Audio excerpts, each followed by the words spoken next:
Wizards of the Coast has tricked us yet again, and I can't keep my mouth shut on this one. We know what to expect from Marvel's Secret Lairs. They're supposed to be hard to get. They're supposed to sell out before Ricky can get home from work, and the website's supposed to crash a bunch. Wizards released a Secret Lair that had actually good cards and was around long enough for Ricky to make sure he could get it if he wanted it.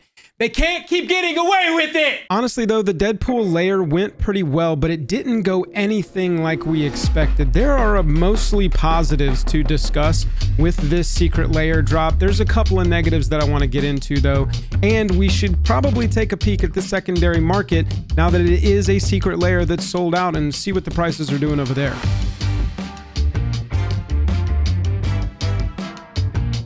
Huge thanks to everyone already supporting us on Patreon. You are the backbone of this channel. If you're not a patron yet, go join for cool perks like signed cards, play mats, access to our exclusive Patreon Playday. Click that link in the description below and become part of the squad. Big thanks to the channel sponsors. Card Conduit, the best place to sell your cards quickly and easily online. TCG Player, the best place to buy them. Dragon Shield, the best way to protect them. And Moxfield, the best way to put them in deck lists on the internet. I started getting pings the other morning. Joel, a Deadpool Secret Lair's coming out. Joel, look at this leaked image. I was like, nah, it's speculation. I don't think it's real. There's no way. Why would they do this without advertising it? Why would they just drop it? We just had a giant Secret Lair drop. Why would we get a one-off on April Fool's? This is probably going to be a joke, if anything. But look, I'll eat my words. I was wrong. Secret Lair Deadpool arrived on the scene, and it took those who could get to the internet at that point by storm. Obviously, all of the immediate things that we would assume, we assumed. This is going to sell out super fast. Make sure you're in line. What are the maximums going to be? Is there going to be a limit of one?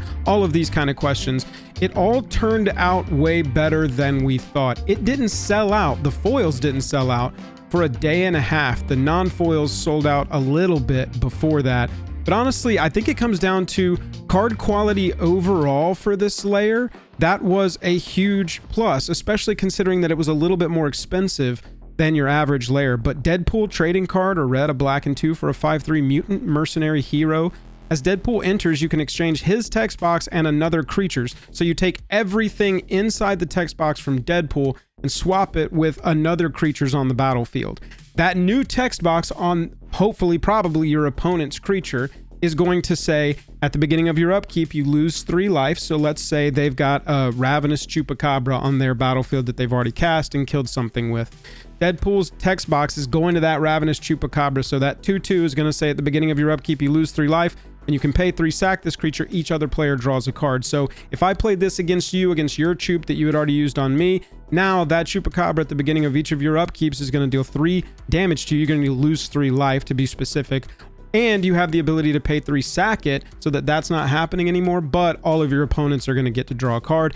And then Deadpool would get the Chupacabra text box. ETBs kills a creature. It's not ETBing, so it doesn't matter at that point. You just swap them 1-to-1. You retain creature types, and you retain power toughness types. Very specific, niche kind of commander, but different. And so it's sparking a lot of interest. I'm seeing a lot of people build a lot of different versions of this, trying to hypothesize what are going to be the big cards. I've seen kind of a clone thing like a Twin Flame. That's what that card's called, the one that creates a token copy of your commander. That kind of strategy to get the ETB multiple times. I've seen that. Let me know down in the comments how you're going to build Deadpool or what deck this is going to go in. I'm personally putting it into my Dahada deck, my Mardu Legends Reanimator. I think that that will be just a very fun card. Actually, the whole layer, all of them that will make sense, are going to go into that deck so that I can run all of them at the same time. And look, Deadly Rollick. This is the anchor card along with the mechanically unique Deadpool card. This is one of those $30 plus, depending on which version you get, cards appearing right in a Secret Lair that's selling for quite a bit of money, but you're just getting this, and that's going to anchor the whole layer going forward. I think this was kind of the nice surprise in this, to say, oh, okay, we're not just getting some reskins of, you know, playable, but come on, not super impactful or fantastic reprint cards. We get Deadly Rollick. That's pretty sweet. Plus it's got a unicorn on it and a rainbow and Cable if you're a Marvel fan. I'm a big fan, by the way. I don't know if you've noticed, but the flavor text on here, there's lots of little Easter eggs throughout all the cards, the art and the flavor text. Deadpool's card says, draw me like one of your French cards. Deadly Rollick says, I normally charge for my Merc services, but I just can't say no to someone who controls their commander. So we've got fourth wall breaking flavor text on here, fourth wall breaking art in some cases, fourth wall breaking names of the cards, Deadpool trading card. Very sweet overall designs. Then you also get a Saw in Half. This one's not quite as expensive. It just got a Bloomborough Precons reprint at the end of last year, or whenever Bloomborough came out last year, middle of last year. Saw in Half, though, fantastic card, very playable card, and nice to have behind Deadly Rollick as the anchor in that like $5 to $12 space. I'm looking at the different versions of this one. Obviously, I think the Deadpool one will have a premium on it, but nice to have a second card in here that's got a little bit of value and some like pretty spectacular playability. If you've ever seen Saw in Half in action, you know what I'm talking about. Past that, they've done exactly what I want them to do, especially with layers like this. Man, especially with layers like this. Not only are all the cards playable in the commander that is mechanically unique, but Blasphemous Act, top 100, top 50 probably, top 20 maybe? I don't know. EDH card overall, one of the most played red spells, if not the most played red spell across all commander decks taken into account. Blasphemous Act, just fantastic. You've got him sitting on the moon here with the rover and a chimichanga and Thanos' gauntlet, the Infinity Gauntlet, snapping away Earth. That says, you might be wondering why I've killed the Marvel Universe yet again, but the real question is, how am I breathing on the moon? It's all in jokes and silly stuff. Here you've got him flamethrowering a Black Lotus. This is my personal favorite flavor text, by the way. Look at me, I'm Chandra Nalar. I just think that's really funny. Vandal Blast, for the same reasons that I said. I love having Blasphemous Act in here. Very playable, fantastic EDH card. I think overall that is going to be sort of one of the main storylines of this Secret Lair drop, is that the cards were good. The unique commander was sweet and different and inspired, and the inclusions were fantastic as well. So as a playable Secret Lair, card quality is fantastic. We've got that going for this Lair drop, a very playable, fun to purchase and own Secret Lair from the gameplay aspect. Let's talk about the collectability aspect of it. With a Secret Lair, I think with these, the Marvel ones had taught us that it was just going to be an absolute mess, and we assumed it was going to sell out instantly. By that night when it wasn't sold out, I think people were like, oh no, the collectability aspect of this one might be out the window. I bought, 3 foils, 3 of the non-foils, which ended up being the quantity max. That's not good, because we also have to consider that this one, for the first time, is going to WPN retailers. They've announced that this first Secret Lair with Deadpool here is going to be where they start getting these mechanically unique commander Secret Lairs into WPN stores. Only non-foils. Now, you're not going to have access to the foils through this route. You're going to have purchased those off the Secret Lair website when the sale was live or secondary market. But you're going to have these available in some quantity at WPN stores. I reached out to my WPN store contact and said, how many of these did you order? How many of these did they say they could provide? He said he basically asked for the quantity that he wanted. He was just told, how many do you want? And so he said a number, but he also said that he expects to be told basically how many he's actually going to receive. So as this date gets closer, make sure you're subscribed. I'll drop a short or something. I'm going to try and look into this a little bit closer and see if we've got some numbers of how many of these are actually going to go to the WPN retailers, so we can maybe judge if that's going to hit the secondary market price of these at all for people who care about that sort of thing. I will say, though, it's very doubtful to me that an LGS would get these in and be like, oh, okay, $40. That's how much it was on the website. We're going to sell it for the exact same price that it was on the Secret Lair website. That seems very unlikely to me. And so you got to take that into account. Even though these will be in the WPN stores, they probably mark the price up because that makes the most business sense, quite honestly. So you've got a Secret Lair that had really sweet cards. It was available for purchase for a day and a half for anybody who wanted the foils, a little bit less for the non-foils, but they were still there. It certainly wasn't that like, oh, we got to get it in the first hour or two.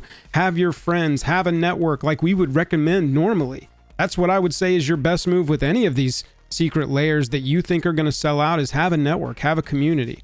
Who can get in first, do the order. Everybody Venmo them. You know what I'm saying? I think that is going to be your best strategy. One of the only negatives really that I've seen is that Canadians who purchased this, because of the state of things right now, had to pay way more in tariffs for this Secret Lair. And it sucks because this was a one-off. typically with a bundle, if one of our Canadian buddies orders a bunch of secret layers all at once, they can just get the tariff on a bunch of stuff all at once, and that is what it is. But it's going to add up over time quite a bit. If these one-off secret layers that individually are getting tariffed as they're going across the border, that's going to significantly raise the price. The person I talked to ordered 3 of the secret layers, and to get them into Canada, it was an extra $36 US, bringing their total to $336 Canadian for the 3 secret layers with Deadpool. But even if this layer was a little bit more expensive and it didn't sell out immediately, I honestly think this one's going to be a great play on the secondary market as well. When we look at eBay completed listings, April 2nd, that was yesterday. I'm shooting this video on April 3rd. April 2nd, you had these already being completed for $75, $80, $90, $80 for nearly $10 shipping. But you can see as we get into April 3rd, the price is already starting to rise. We got 90 plus 7 for delivery, 79 plus 6, 75 total, 85 plus 7 for shipping, $100 total for the foil edition of Deadpool. So this secret layer was the best that they could have done it that we've seen so far. It was available for the people who wanted it, and it's also going to present a good collector's item for the people who care about that side of it more. If we can achieve this kind of best of both worlds, I feel like maybe we can accept this limited model as long as the website doesn't crash. The website has got to work. That is numero uno. Side note, that food token secret layer sold out, and honestly, I've come around to, I really love this play. The $15, $20 token secret layer, at first I was like, what a cash grab. But they've set up some of their pricing in such a way where you need a little extra 10 bucks, 15, 20 bucks to get you over the line for that free shipping mark, but you don't want to spend another 30 or 40 or 50 on another secret layer. You can toss one of those in on top. So honestly, going forward, I really hope that they do treasure tokens, food tokens, clue tokens, monarch token, reminders, trigger reminders, +1 tokens, you know, monarch, anything like that I think would be really sweet for them to just sort of have in there as a longer term play, higher inventory, but eventually it will sell out like these, and they will still get to be that collector item for people who want that, or that really cool exclusive token for their food token deck that players got to have this time. If you've got any thoughts on Secret Layer Deadpool, let me know down in the comments so that I can talk to you about it. And if you've watched this far, hitting that subscribe button would be primo. Thanks. Talk to you later. Bye.